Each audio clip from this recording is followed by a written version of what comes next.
Hey guys, welcome back to Smoky Oak Barbecue Company. Today is going to be part 2 of our backyard butcher series where we're going through our process of processing a deer.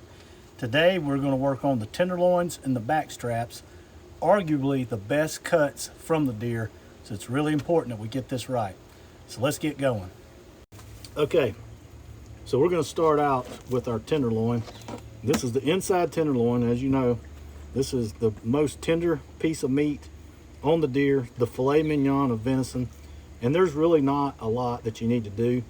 Typically, let me move this backstrap out of the way, but typically there will be a little bit of fat, maybe a little bit of silver skin on there. See, right on that edge right there. I'm gonna get that off.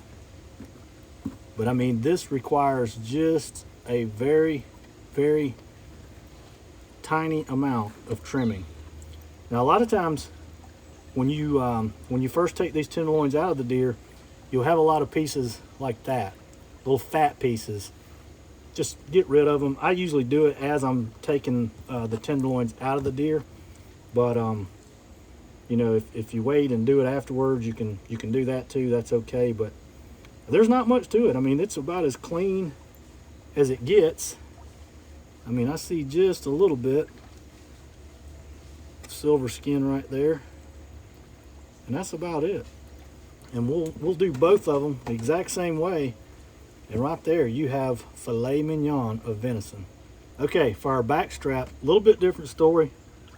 There's a good amount of silver skin that needs to come off. There's some good cleaning up that needs to be done. So once again, a very, very sharp knife is very important in this process. But basically what we're going to want to do is just, get under the skin right there. And again, I like to use a fillet knife because it affords me the ability to get really, really close in there. But I'm just going to get that started. And I mean, I want to cut it as fine as I possibly can, right under the layer of silver skin, so that you lose the least amount of red meat possible. And me personally, I'm pretty tedious when I do this on my backstrap. I don't care if it takes me 30 minutes per backstrap. I want it to be perfect, because this, like I said, this is the best cut of meat on a deer, hands down. I mean, this is what we hunt for. So I get that started. I'm just going to go down through there, just like almost like I was filleting a fish, and just try to keep it right under the surface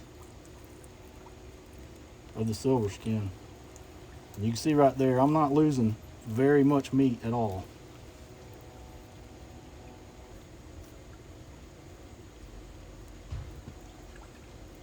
It's kind of awkward because normally I want to flip this around and do it the other way because I'm right-handed. But the whole purpose of doing this video is to video it so you can see it.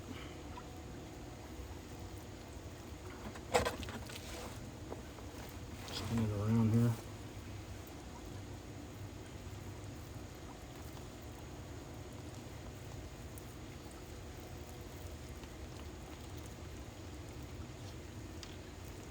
And come all the way out the end. That's a pretty good amount of meat that you could fillet off of there.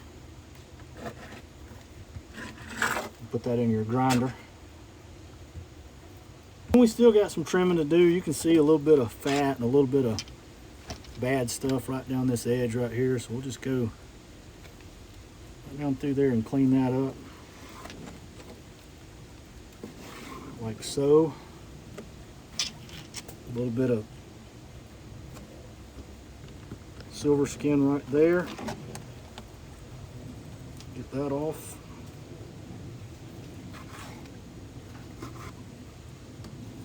Got just a little bit of silver skin right down this edge right here.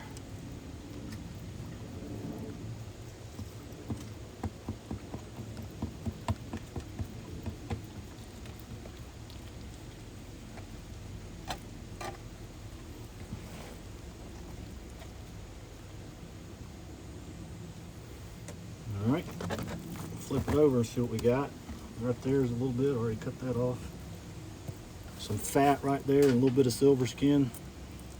Just basically, as you can see, the process is not difficult, and it's also not, this is the exact way to do it. You just keep trimming until you've got it nice and clean. And good pieces like that, man, I wouldn't throw that away. I would put that in the grinder. But I don't want that on my backstrap. Looks like we are getting down pretty good as far as being nice and clean.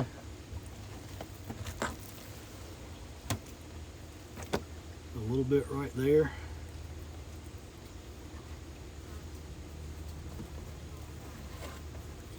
So once I've got my backstrap all nice and clean, as such, then I just want to decide how I want to freeze it. And typically, I'll just cut it in, you know, say 3 sections. There's a section, there's a section, and there's a section. So if I decided I wanted to slice this and fry it, I could do that. If I wanted to wrap that in bacon and grill it, I could do that. If I wanted to cut it into steaks, I could do that. So I kind of got, you know, a couple of options there. But that's basically how I'm going to do a backstrap. That's what my tenderloin is going to look like. And so there again, it's pretty simple, but this is the best cut of meat on the deer. Do not mess this up.